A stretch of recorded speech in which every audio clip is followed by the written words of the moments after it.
ফারুক ভাই এবং আমজাদ সাহেবরা যে ক্লাবগুলো 4টা ক্লাবকে কিনে নিয়েছেন একজনের কাছ থেকে, ডিয়ার নাকি নাম ভদ্রলোকের, যে নকল একটা ট্রাইব্যুনাল তৈরি করে তাদেরকে দিয়ে দিয়েছেন, এই ক্লাবগুলো ছিল অন্য কারো, লোকমান হোসেন ভুইয়ার, কিন্তু তাকে সরিয়ে দিয়ে এই যে ক্লাবগুলো দখল করে নিলেন এবং তাদের ফারুক সাহেবদের কাউন্সিলর বানিয়েছে। ফারুক সাহেব কোনোদিন ক্লাব সংগঠক ছিলেন না, ফারুক সাহেব কোনো ধরনের সংগঠকই ছিলেন না, তিনি ডাইরেক্ট এখানে আসিফ মাহমুদ সজীব ভুইয়ার আশীর্বাদ পুষ্ট হয়ে বিসিবি প্রেসিডেন্ট হয়েছিলেন। আবার তিনি তার কথা যখন একেবারে 100% মানছিলেন না, শুনছিলেন না, অর্থাৎ নিয়োগ, বাণিজ্য, ইভেন আপনার যত যা কিছু আছে, আপনি যদি বিসিবিতে দেখেন কতগুলো ওই সময়ে নিয়োগ দেওয়া হয়েছে এবং কারা তারা এখনও রয়েছেন।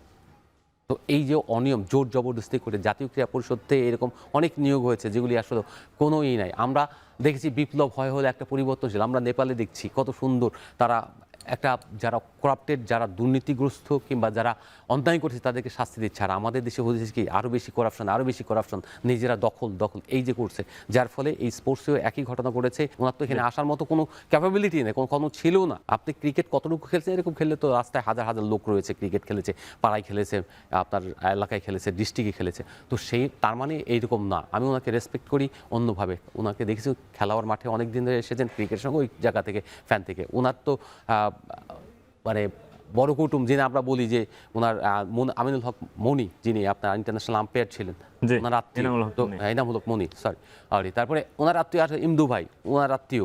তো তারা তো সোবার, কিন্তু তার অ্যাটিটিউড বাড়িতে তিনি তো আসছেন এখানে এনসিপির কোটায়। তো এই যে এরকম কোটায় এখানে সেখানে আমার একটা প্রশ্ন আছে যে আপনি যে কোটার কথা বলছেন, এরা কিন্তু সরাসরি কেউ এনসিপির রাজনীতিও করেন না। আমরা সাধারণত যেটা দেখি যে পলিটিক্যাল দলগুলো যখন কোনো সরকার ক্ষমতায় থাকে, তখন যদি এই ধরনের ইলেকশনগুলো হয় বা এখন যে ইয়েটা হচ্ছে, সামনে হয়তো যারা ফ্রন্ট লাইনে আছে এখন বিসিবিতে যারা আসতে চাচ্ছেন বা দৌড়ঝাঁপ করছেন, এদের সবারই একটা পলিটিক্যাল ব্যাকগ্রাউন্ড আছে বা থাকে। এই কমিটিতে ম্যাক্সিমামেরই কিন্তু এনসিপি, তো নতুন দল, এনসিপিতে এরা এনসিপি করেন না। এরা আসলে কোন বেসিসে এই কমিটিতে আসতে পেরেছেন?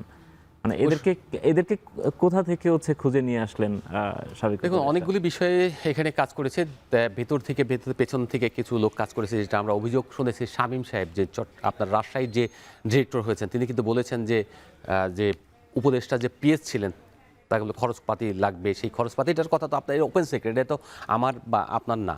এই ডায়লগটা কিন্তু শামীম সাহেব ইন্টারভিউতে বিভিন্ন জায়গায় বলেছেন যে টাকা পয়সা দিয়ে আসতে হয়েছে, এরকম প্রত্যেকে কোনো না কোনো জায়গায় একটা স্যাক্রিফাইস করতে আসতে হয়েছে। আবার আমরা এমনও শুনেছি কেউ আপনার ধরেন এখানে হিজবুত তাহরিরের লোকও আছে। সেই নিয়মের লঙ্ঘন ফারুক আহমেদ কিন্তু একটা কথা বলেছিলেন ইন্টারভিউ দিয়ে আসার পরে, টেলিভিশন মিডিয়াগুলিতে কিন্তু রেকর্ড আছে, সেখানে তিনি বলেছিলেন যে এখানে পক্ষপাতিত্ব হওয়ার কোনো সুযোগই তো নেই, কেউ তো প্রতিপক্ষই তো ছিল না, মানে ওনারা নির্বাচন করে জিতে গেছেন, তার মানে হচ্ছে যে প্রতিপক্ষকে আপনি দাঁড়াতে দেননি। দ্যাট ওয়াজ দ্য মানে অনিয়ম, এভিডেন্স আর কি, ওইটাই হলো মানে সবচেয়ে বড় এভিডেন্স, স্টেটমেন্ট। তার মানে আপনি প্রতিপক্ষকে দাঁড়াতে দেননি, আপনি নির্বাচনে অংশগ্রহণ করতে দেননি। আপনি কেন দেননি, কিভাবে দেননি? প্রথমত আপনি মামলা করেছেন 15টা ক্লাবে, আপনার কাজ ছিল না এটা। আপনি বিং এ ক্রিকেটার, আপনি যখন 6 মাস বা 7 মাস আপনি ক্ষমতায় ছিলেন প্রেসিডেন্ট হিসেবে বিং, তখন আপনি কিন্তু তাদেরকে বরখাস্ত করেননি বা এই ক্লাবগুলোকে বাতিল করে দেননি। তার মানে হচ্ছে যে আপনি তখনই সুযোগ নিয়েছেন যখন হলো আপনার প্রয়োজন। এই ক্লাবগুলোর পুরো মালিকানা চাওয়া হয়েছিল, ক্লাবগুলো কাউন্সিলরশিপ নয়, শুধুমাত্র ভোট চাওয়া হয়নি, মালিকানা চাওয়া হয়েছিল 15টা ক্লাবের। কে চেয়েছিলেন? এই আপনার উপদেষ্টা চেয়েছিলেন। সেটা কার মাধ্যমে? এটা হচ্ছে যে আপনার সরাসরি বলা হয়েছে দুবাইতে আসেন নেগোসিয়েশন করার জন্য, সেই দুবাইতে পর্যন্ত একজনকে ডেকে নেওয়া হয়েছিল। এবং শুধু তাই না, এখানে থার্ড পার্টি কে ছিলেন জান? সাখাওয়াত সাহেব, তার সঙ্গে পরামর্শ করে।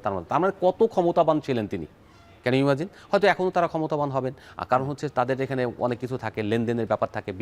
বড় একটা কোম্পানিতে তিনি কাজ করেন, ওখানে যে লেনদেনের বিষয়গুলো থাকে, সেই লেনদেন ব্যাকডোর দিয়ে তিনি করেছিলেন। তো এইরকম অনেকগুলোই মানে অবভিয়াসলি কিছু বিষয় ছিল, সেই বিষয়গুলো এগুলি কিন্তু আমরা একেবারেই কর্মকর্তাদের কাছ থেকে যাদের সময় যাদেরকে এইসব বিষয়গুলোতে ফেস করতে হয়েছে, তারা কিন্তু এইসব কথাগুলি বলেছেন বিভিন্ন প্ল্যাটফর্মে, বিভিন্ন জায়গায়, সেখান থেকে আমরা কোট করছি। এই তদন্তে উঠে আসছে, অনেকে তো রাজ সাক্ষাৎ। আজকে যে দীপনের কথা বলেন, যিনি ক্লাবের থেকে কাউন্সিলর হয়ে আপনার ক্লাবের পরিচালক হয়েছেন, সিসিডিএম চেয়ারম্যান, তিনি কিন্তু একেবারে নির্বাচন ফেয়ার হয়নি স্টেটমেন্ট দিয়েছেন। জায়ান্ট স্ক্রিনে যখন ইন্টারভিউ নেওয়া হচ্ছে, তিনি আমেরিকাতে ছিলেন, সেখান থেকে বলেছেন হ্যাঁ নির্বাচন ফেয়ার হয়নি। তার থেকে আর বড় স্টেটমেন্ট প্রয়োজন পড়ে?